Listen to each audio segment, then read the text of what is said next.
Hi friends, కొత్తిమీర చట్నీ ఎలా తయారు చేసుకుందామో చూద్దామండి.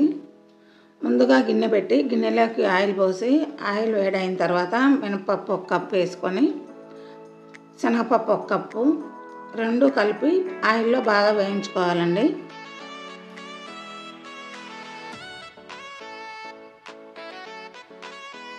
అవి రెండు వేగిన తర్వాత ఎండుమిర్చి వేయించుకోవాలండి.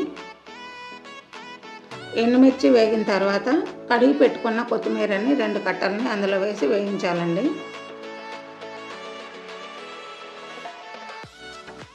కొత్తిమీర వేగిన తర్వాత ఒక చిన్న ఉల్లిపాయ 1 వేయాలండి. చింతపండు కొద్దిగా కడిగి పెట్టుకున్నది అందులో వేయాలండి.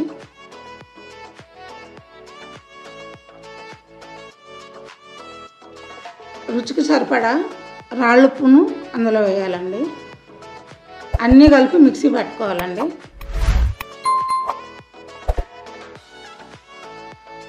మిక్సీ పట్టుకున్న చట్నీని ఇప్పుడు తాలింపు పెట్టుకుందామండి. గిన్నె పెట్టి గిన్నెలోకి ఆయిల్ పోసి ఆయిల్ వేడైన తర్వాత తాలింపు గింజలు వేసి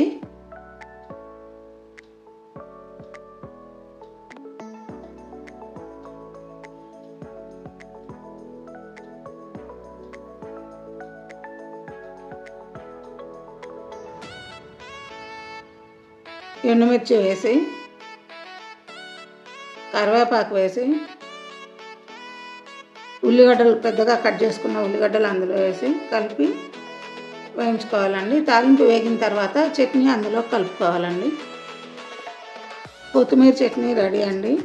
ఈ కొత్తిమీర చట్నీ ఇడ్లీకి, దోశకి, అన్నానికి కాంబినేషన్ బాగుంటుందండి. మీరు కూడా ట్రై చేసి ఎలా ఉందో ఒకసారి కామెంట్ చేయండి. ఈ చట్నీ మీకు నచ్చితే లైక్ చేయండి, షేర్ చేయండి, కామెంట్ చేయండి.